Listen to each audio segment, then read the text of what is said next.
Hi, I'm James Hamilton from Stumpy Nubs Woodworking Journal, and we just finished up a walnut countertop. Not only do I think it looks great, but these are really durable and surprisingly affordable if you make them yourself.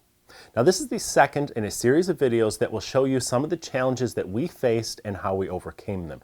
I think you'll find these interesting, even if you aren't ready to tackle this sort of project yourself. Today, we'll cut and fit a mitered corner, which is typical of any L-shaped countertop. By mitering the corner, you avoid crossing the grain of the two parts of the counter. This allows the wood to expand and contract without splitting. But a miter this large presents unique challenges. For one thing, you can't cut it on a table saw. We're going to have to do this with a handheld saw. We made a wood template directly from the cabinets themselves. This process was documented in our last video, which I'll link to in the description below this one.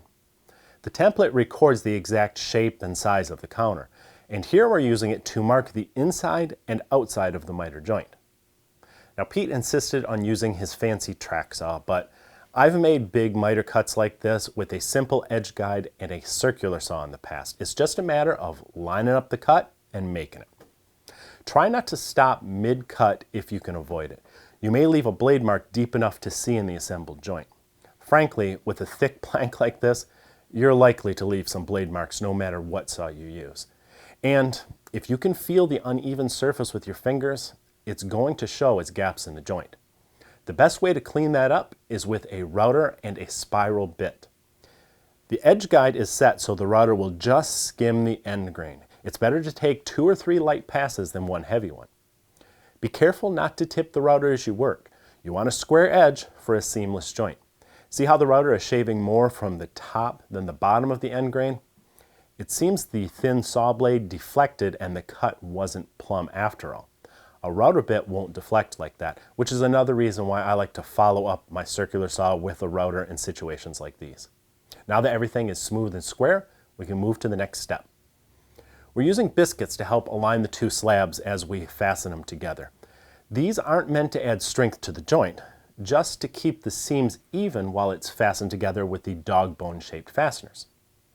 To install them, you have to bore holes with a Forstner bit partway into the underside of the countertop and cut slots for the bolt shafts. The slots are best cut with a straight router bit and a simple jig like this one. These are called draw bolt joint connectors. Several companies make them. I'll link to the ones I use in the notes below this video.